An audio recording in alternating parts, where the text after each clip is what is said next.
একটা মিসম্যানেজমেন্ট এবং একটা ভুল বার্তা ছিল। লিটন কিন্তু বারবার বলছিল তার ব্যথা আছে, তার চোট আছে, কিন্তু তার যে রিপোর্ট এসেছিল এমআরআই রিপোর্ট, সেখানে আমাদের মেডিকেল ডিপার্টমেন্ট থেকে বলা হচ্ছিল কোনো চোট নেই। কেন নেই এইটা পরে দেখা গেল সিঙ্গাপুরে গিয়ে না, তার ঠিকই ব্যথা আছে এবং ওইখানে ওই রক্তটা জমে আছে। তো এইটাই আমার মনে হয় যে আমাদের এই মেডিকেল সিস্টেমটা আরেকটু আমার মনে হয় কি ঢেলে সাজানোর ব্যাপার আছে। ব্যাটিং লাইনআপে আসলে আমরা দেখলাম যে সেখানে লিটন দাসের একটা অভাব। লিটন দাসের টপ অর্ডারের লিটনের ইনক্লুশনটা দলের জন্য সবসময় শক্তিশালী একটা ইনক্লুশন। সেই জায়গায় লিটন দাস নেই। 5.5 বছর পর সৌম্য সরকার ফিরলেন। এই লিটন দিয়ে মানে সৌম্যর জায়গাটা কি আসলে লিটনের জায়গাটা সৌম্য কতটুকু ফিল আপ করতে পারবে? না, আপনি সৌম্যর কথায় দেখেন, আপনি সৌম্যকে 5 বছর পর ডাকছেন এবং এখন বলছেন তার অভিজ্ঞতাটা আমরা কাজে লাগাতে চাই, এবং সেই নিউজিল্যান্ডে সেই বাউন্সি পিচে কিন্তু তিনি ভালো কিছু রানও করেছেন, আমরা দেখেছি অতীতে। তো আপনি এই ছেলেটাকে যখন নাকি এই সিরিজে নিলেন, একটা ইম্পর্টেন্ট সিরিজ, তো আপনি তো আরেকটা সুযোগ দেওয়া গেলে ভালো হতো না? আপনি যদি জিম্বাবুয়ে তাকে একটা সিরিজ খেলাতেন, বাজিয়ে দেখা যেত। এখন যদি তিনি না খেলতে পারেন, অস্ট্রেলিয়া যদি গিয়ে যদি তিনি রান না করতে পারেন, তাহলে কিন্তু আমরাই বলবো যে তাকে অনেক সুযোগ দেওয়া হয়, তিনি কিছুই পারেন না। একটা ছেলেকে নিয়ে আপনি এইভাবে করে, ঠিক আছে তিনি অভিজ্ঞতা, তাকে ডাকা হয়েছে, সবই ঠিক আছে, বাট তাকে একটা সুযোগ দেওয়া উচিত ছিল। এটাও দূরদর্শিতার ব্যাপার, আপনি যেটা বলতে চাচ্ছিলেন। আরেকটি ব্যাপার লিটনের কথা, লিটনের যেই ইনজুরিটা, এটার চেয়েও বড় ঘটনা আমার যেটা মনে হয়, এখানে একটা মিসম্যানেজমেন্ট এবং একটা ভুল বার্তা ছিল। লিটন কিন্তু বারবার বলছিল তার ব্যথা আছে, তার চোট আছে, কিন্তু তার যে রিপোর্ট এসেছিল এমআরআই রিপোর্ট, সেখানে আমাদের মেডিকেল ডিপার্টমেন্ট থেকে বলা হচ্ছিল কোনো চোট নেই। কেন নেই এইটা পরে দেখা গেল সিঙ্গাপুরে গিয়ে না, তার ঠিকই ব্যথা আছে এবং ওইখানে ওই রক্তটা জমে আছে।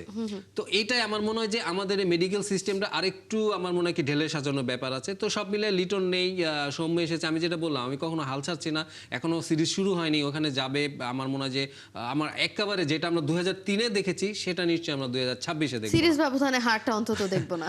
দেখা যাক। আজকে কিন্তু একটা বড় ঘটনা ঘটতে চলেছে, আজকে বোর্ড মিটিং আছে এবং বোর্ড মিটিং এ একটা বড় সিদ্ধান্ত আসতে পারে যে ক্যাপ্টেন্সি নিয়ে আবারও একটা, লিটারালি এটা একটা মিউজিক্যাল চেয়ার বললেও ভুল হবে না।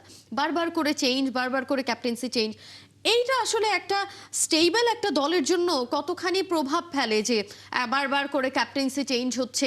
সেখানে তো ক্যাপ্টেনেরও আসলে মেন্টাল একটা স্ট্রেংথেরও একটা ব্যাপার থেকে যায়। দেখেন 2027 ওয়ার্ল্ড কাপ, আর বেশি দিন সময় নেই, মানে আপনার অনেক কম সময় আছে। এই ক্যাপ্টেনের জন্য কিন্তু একটা দল গোছানো, একটা দল 2 বছর 3 বছর ধরে গোছানো হয়। সেখানে কিন্তু আমাদের 3 জন ক্যাপ্টেন দেখলাম, মানে দেখতে যাচ্ছি আমরা 1 বছরের ভিতরে। সেইখানে আমার মনে হয় যে মিরাজের এখানে যেটি হয়েছে, যে আপনারা হয়তো খেয়াল করেননি, আমরাও হয়তো ওইভাবে লাইভ দেখিনি, জিম্বাবুয়ে যে 2টা ওয়ানডে খেলা হয়েছিল, সেখানে কিন্তু তিনি তার একটা বদনাম আছে কিন্তু আপনার লোকাল এরিনায়, যে তিনি খুব আত্মকেন্দ্রিক এবং নিজেকে নিয়ে খুব ভাবেন, এবং ম্যাচেও কিন্তু জিম্বাবুয়ের সঙ্গে কিন্তু সেটা নগ্নভাবে দেখা গেছে। আপনি যদি প্রথম ওয়ানডেটা দেখেন, প্রথম ওয়ানডেতে জিম্বাবুয়ের 70 রানে 7-8 উইকেট পড়ে গিয়েছিল।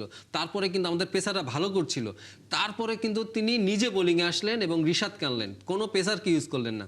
ওইখানে কিন্তু জিম্বাবুয়ের 2 ব্যাটসম্যান কিন্তু শেষের 2 ব্যাটসম্যান কিন্তু লম্বা একটা ইনিংস খেলে ফেললেন। এইখানে নিয়ে কিন্তু সমালোচনা হয়েছে টিম ম্যানেজমেন্টের ভিতরে।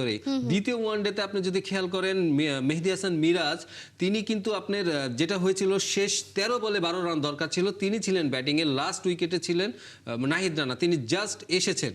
সেখানে তিনি কি করলেন, একটা সম্ভাবনা তিনি উড়িয়ে দিলেন একটা পুল শট খেলে।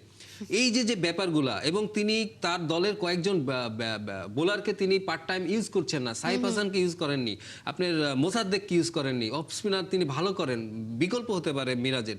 তো এই সব তার কিছু আত্মকেন্দ্রিকতা এবং স্বার্থপরতার কারণে কিন্তু টিম ম্যানেজমেন্ট থেকে, এবং আমি যতটুকু জানি বিসিবির টপ লেভেল থেকে তাকে বলা হয়েছে যে এই মুহূর্তে যেহেতু ওয়ার্ল্ড কাপ সামনে আছে এবং তার অ্যাওয়ে পারফরমেন্স কিন্তু ভালো না, এবং 13টি ম্যাচের ভিতরে মাত্র 2টি ম্যাচ জিততে পেরেছে মিরাজের অধিনায়কত্বে। সব মিলিয়ে টিম ম্যানেজমেন্ট মনে করেছে যে যেহেতু ওয়ার্ল্ড কাপটা সামনে, ক্যাপ্টেন্সিটা চেঞ্জ করা দরকার। এবং এবার যেটা হয়েছে, যে গতবার যেটা হয়েছিল যে শান্তকে না বলেই তার ক্যাপ্টেন্সি কেড়ে নেওয়া হয়েছিল, এবার কিন্তু সেটা হচ্ছে না।